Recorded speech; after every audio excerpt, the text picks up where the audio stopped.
antes da gente chegar no autismo, explica pra gente o que é a epilepsia. Epilepsia de uma forma assim objetiva, né? O nosso cérebro, ele é como se for uma máquina elétrica, exatamente uma máquina elétrica. A diferença é que a quantidade de energia elétrica que trabalha no nosso cérebro ela é muito pequena. Ela é de 1000 a 10.000 vezes menor do que aquela energia que sai da parede. E a energia mesmo, a gente pode medir isso com voltagem. Eu sempre explico assim, se você pegar um voltímetro e enfiar numa tomada, ele vai mostrar para você se é 110, 220 volts e tal. O exame de eletroencefalograma, que é aquele que cola os fios na cabeça da criança, essa é a minha primeira especialidade, é exatamente a mesma coisa. Aqueles eletrodos, eles vão detectar a atividade elétrica do cérebro. Quando você tem um sujeito com epilepsia, o que que é? Uma determinada região do cérebro, ou muitas, ou o cérebro inteiro, gera uma quantidade de energia elétrica muito acima do que deveria. E isso gera uma manifestação clínica que a gente chama de crise epilética. Então, epilepsia é um transtorno, é uma doença neurológica caracterizada pela presença de uma ou mais recorrências de crises epiléticas. Muito frequente em criança também. Aliás, para a gente já fazer um link, crianças no transtorno do espectro do autismo e crianças com deficiência intelectual têm um risco muito maior de terem epilepsia. É muito frequente que você faça o diagnóstico do autismo em crianças epiléticas. Deixa eu tirar uma dúvida. Que sempre que a gente trabalha com alguns temas, a gente fica com medo da forma de falar, que pode parecer que a gente está ofendendo e tal. Que nem, por exemplo, uma vez eu fui criticado porque eu usei a palavra surdo. Não, não é surdo, não pode falar surdo. Aí eu falei, não, aí eu mudei, deficiente auditivo. Não, não pode falar isso, porque deficiente você tá tirando, você tá menosprezando, não sei o que lá. Como que vocês lidam? Até na abertura aqui eu fiquei, mano, eu tenho que falar, não posso falar asneira aqui, meu Deus do céu, sabe? Você fica, sabe, com receio de falar as coisas? Na abertura eu fiquei cuidando de você para ver se você não ia falar a palavra doença, Duda, porque isso é um problema sério. Esse que é o problema? Esse é um problema sério no transtorno do espectro do autismo. Veja assim, ó, isso é uma coisa que tem muito mais a ver com o caráter humanístico do que com a neurociência. Do ponto de vista neurocientífico, não há motivo para você dizer que autismo não é doença. Esta é a verdade. Agora, existe uma questão que ela está muito acima da neurociência, que é o caráter humanístico. Então, veja, quando você tem uma pessoa que tem uma pneumonia, você concorda que você pode tirar a pneumonia dela? Você dá antibiótico, ela ficou curada, então é uma coisa que você pode tirar. Você tem uma pessoa que tem uma apendicite, você opera, tira o apêndice dela, ficou curada. Então, isso a gente tem muita facilidade para dizer que é uma doença. Agora, vamos pensar numa coisa mais fácil do que autismo. Vamos pensar em síndrome de Down. Um neném nasceu com síndrome de Down. Como eu tiro isso dele? Isto é ele. Ele é a síndrome de... Aquilo nasceu com ele. Não é passageiro, como uma doença que pode ser tratada e tal. Isso. Então, quando a gente fala no transtorno do espectro do autismo, o indivíduo ele nasceu autista, ele é um bebê autista e ele vai morrer autista. O que a gente faz quando a gente faz uma intervenção para transtorno do espectro do autismo, tanto que a gente não chama de paciente, a gente chama de aluno, a gente chama de aprendiz, né?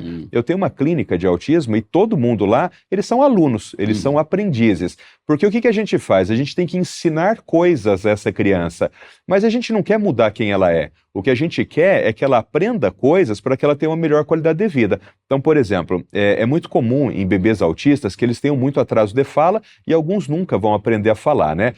Todo esse sistema de comunicação, ele costuma ser muito comprometido no autismo.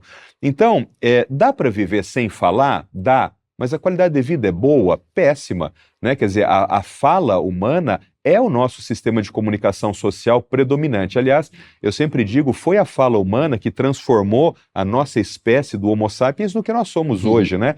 Então a fala, pensa nós dois aqui, a gente consegue transmitir uma quantidade gigantesca de informação de uma forma muito precisa e num tempo muito pequeno. E isso está muito relacionado ao desenvolvimento da nossa espécie. Então, um neném autista que não aprenda a falar, ele consegue viver? Consegue, mas será muito ruim. Então, o que a gente faz? A gente tenta ensinar um padrão de fala para essa criança para mudar quem ele é? Não, ele vai ser autista para sempre, mas para agregar qualidade de vida. Então, doença é um termo que nós não utilizamos nos transtornos do neurodesenvolvimento. Isso vale também para uma pessoa, por exemplo, com deficiência intelectual. Você não vai dizer que ela tem mas a palavra deficiência não é também pejorativa? Tem um limite aí também. Porque que é eu meio acho que a gente... ofensivo, né, ser o deficiente. O que é ofensivo é o deficiente mental. O deficiente mental não. A deficiência intelectual é ok. Tem um termo que a gente usa mais hoje que é transtorno do desenvolvimento intelectual, porque é justamente no sentido de tirar a palavra deficiência, né? Tá. Então você pode também dizer, inclusive na maior parte dos manuais de neuropsiquiatria, está lá TDI, transtorno do desenvolvimento intelectual, que é a deficiência intelectual que era a antiga deficiência mental. Mas é para tirar esse caráter mais pejorativo, Tá. esse caráter mais de segregar essas pessoas. Então, a gente prefere transtorno do desenvolvimento intelectual e transtorno do espectro do autismo. E tem uma outra coisa que eu vou te falar também. Às vezes as pessoas perguntam assim para mim, Paulo, eu quero me referir àquela pessoa, como que eu falo? Eu sempre falo assim, chama pelo nome. Chama pelo nome. Se você chamar o indivíduo pelo nome, você não vai errar nunca, né? Então, o indivíduo é autista, chama pelo nome. O indivíduo tem deficiência intelectual, chama pelo Não por nome. uma característica. Aí não tem erro, aí você nunca vai cometer gafe, né? Tá. E deixa eu perguntar, só pra gente finalizar o da epilepsia. Então, a epilepsia tem a ver com um mau funcionamento energético, alguma irregularidade energética no cérebro, e acontece tanto em criança quanto em adulto, e tem tratamento? Tem tratamento com drogas antiepiléticas, com fármacos antiepiléticos. Existe tratamento muito bom hoje, ou seja, a gente consegue, em mais de 75% das vezes, um controle de crise usando só medicação. Tá. Sobra aí uns 15, 20% em que você não consegue controlar a epilepsia de uma forma satisfatória com medicação. Para esses casos, existe tratamento cirúrgico também. E esse tratamento cirúrgico para epilepsia, ele pode ser de dois tipos. Ele pode ser curativo ou ele pode ser paliativo. Por exemplo, lembra o cara que sofreu um acidente de carro? Ele era normal, ele sofreu um acidente de carro, fez uma lesão lá e perdeu a fala. Ou seja, aquela área da fala foi destruída. Mas além daquilo, aquele foco de destruição cerebral, ele pode gerar uma epilepsia sintomática que a gente chama. E aí ele começa a ter crises, por exemplo, crises focais aqui no braço direito. Como assim, focais? Porque ela pode ser focal generalizada. Ela pode pegar só um pedaço, a crise, por exemplo, isso aqui é uma crise focal clônica do braço direito. Tá. Pode pegar o rosto, crise focal clônica na hemiface direita, ou pode ser uma crise generalizada, que é que todo mundo conhece. Aquela que o sujeito cai, bate, vira o olho, faz xixi na roupa e tal. Então pode ser focal generalizado. Mas vamos dizer naquele caso do cara que sofreu o acidente de carro. Se a lesão cerebral dele for muito circunscrita, ela ocupa só um pequeno pedaço ali do cérebro e você conseguiu localizar a lesão, ocasionalmente, não é muito frequente, mas você pode retirar aquela área do cérebro e você curou a epilepsia, ele nunca mais vai voltar a ter crise. Mas neste caso específico do exemplo que a gente deu, que o sujeito perdeu a fala, você concorda que você não pode tirar a área da fala da pessoa? É muito importante a área da fala, né? Então você não vai poder retirar a área da fala. Então você não consegue uma cirurgia que seja curativa. Aí existem outras cirurgias que são paliativas. A mais utilizada hoje é uma cirurgia que a gente chama de VNS, terapia VNS.